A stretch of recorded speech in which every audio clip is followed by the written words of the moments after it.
Hello, busy bears and lucky lions. Welcome back for another story time with Miss Bria.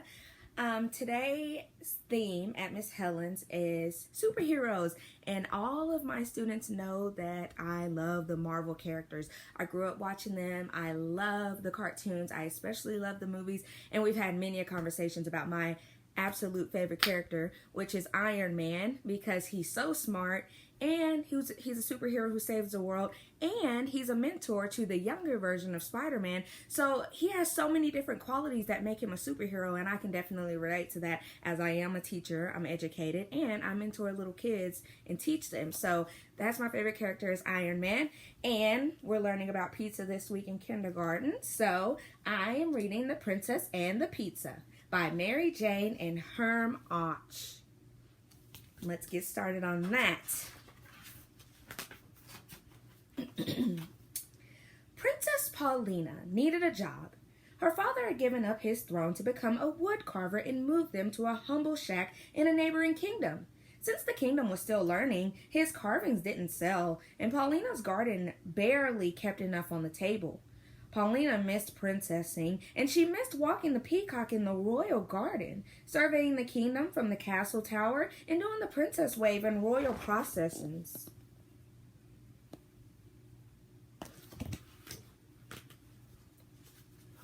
Paulina tried walking a stray chicken around her shack, but it only pecked at her bare toes.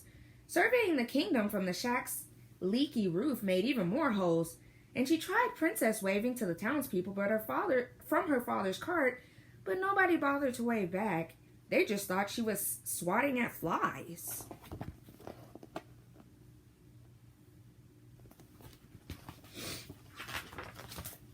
One day, a page rode past the shack announcing that Queen Zelda of Blom was seeking a true princess to become the bride of her son, Prince Drupert. "This is my chance to get back to princessing," Paulina cried. She rummaged through her truck of ex-princess stuff, brushed the wood shavings from her best ball gown, and blew away the bits of straw dust that clung to her diamond tiara. Then she tucked a piece of garlic into her bodice for good luck, snipped some fragrant herbs to cover up the garlic smell, and headed for the castle. Let's see if he falls in love with her. Paulina didn't expect much competition. There wasn't another princess for hundreds of miles. But when she got to Blom Castle, Paulina found she was only one of 12 princesses hoping to become the royal bride. Oh no. When she looked into her assigned room, Paulina saw her bed piled with 16 mattresses. "Oh, for Pete's sake," the old princess in the pea trick. "That's so once upon a time." Naturally, Paulina didn't sleep all night because she felt the lumpy pee through all of the mattresses.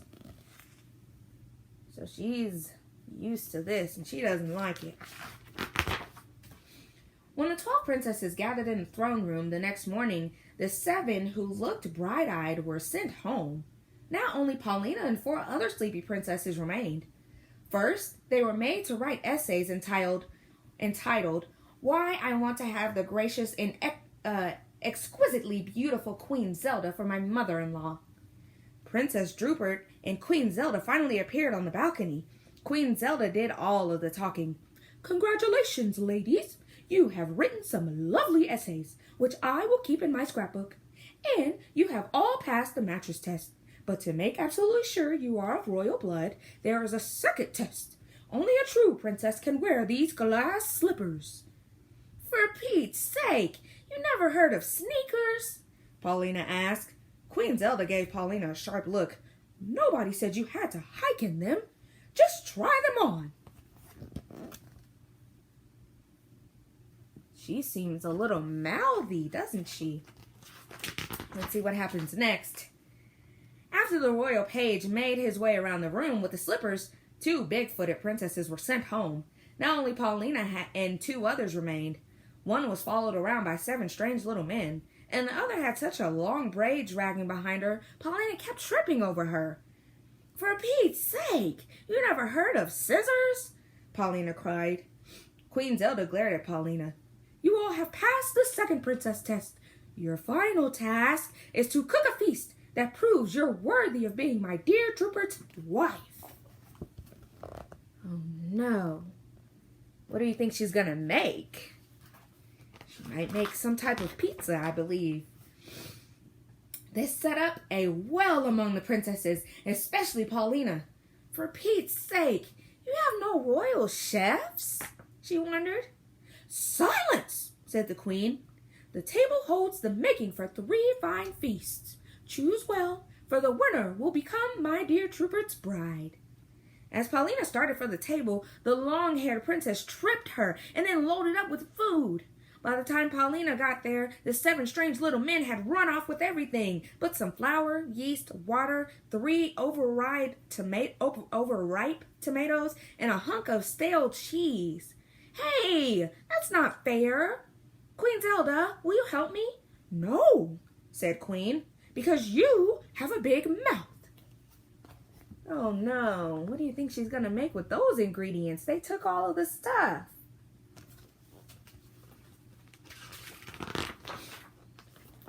A servant escorted Paulina to her room and locked the door. Hey, how can I cook without a bowl or spoons or pots? There was no reply. Paulina tried to make bread, knead the flour, water, and yeast together, but it only stuck to the tray in a flattened mess. She squished the tomatoes over the dough to brighten it up. It looked awful. She sprinkled cheese, grated over the top, and it was still a mess, and Paulina was exhausted. For Pete's sake, where's your fairy godmother when you need her? I'm going to take a nap. She reached under the pile of mattresses, pulled out the offending pea, and climbed into bed. Oh no, do you think she's going to throw in the towel? Surely she's not. I mean, it looks like it's coming along. Let's see if it turns into anything. She hadn't been sleeping long when there was a knock at the door. Only 20 minutes, called Queen Zelda. I don't smell anything cooking. I'm not cooking, said Paulina. I'm napping. Then I'm going home.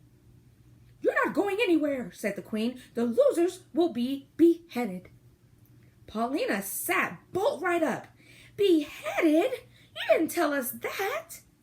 I forgot, said the queen.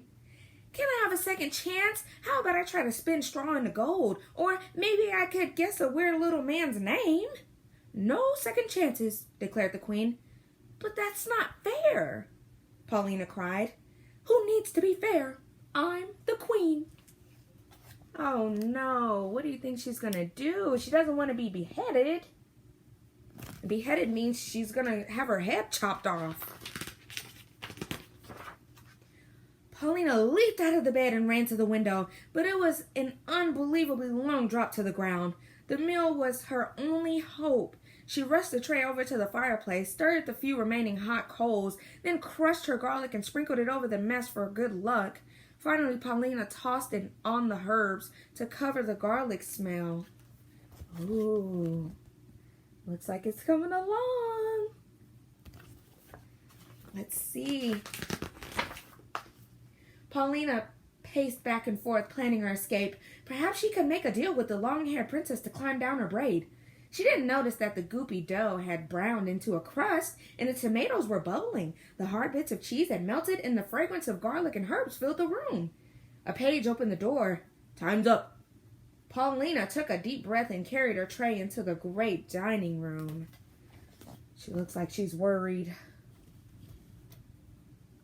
But it looks delicious. Let's see if they like it.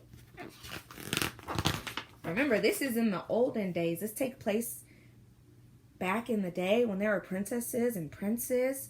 And so they might not have tried pizza yet. Let's see.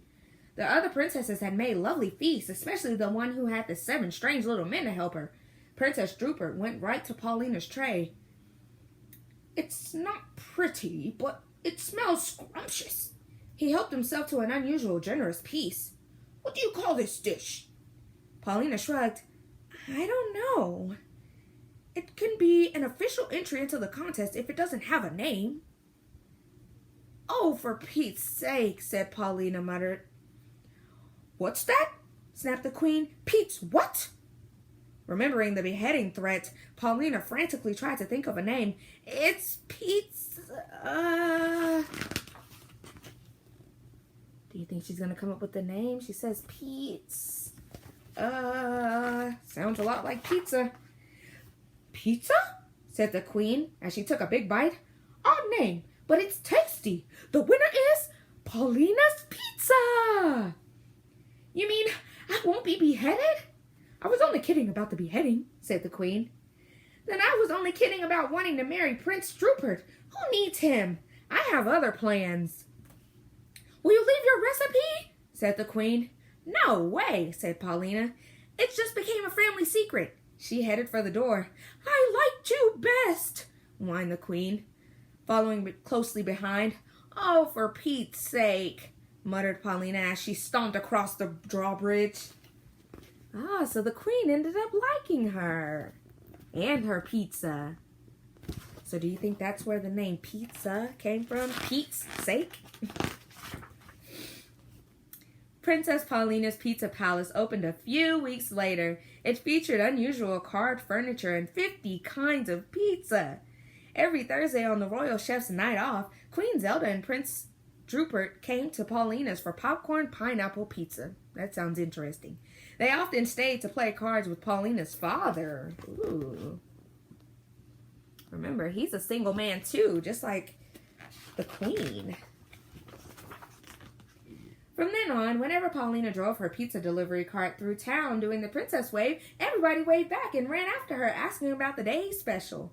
Life was good. Paulina was grateful not to have Queen Zelda for a mother-in-law, but she still worried about one little thing. What do you think she worried about? She worried about getting Queen Zelda as her stepmother. Oh no, because that's her father right there, and there's the queen. And they're getting cozy. Well, I love that book. Thank you all for joining me again. I can't wait to see who your superheroes are, just like me. Bye, Busy Bears and Lucky Lions.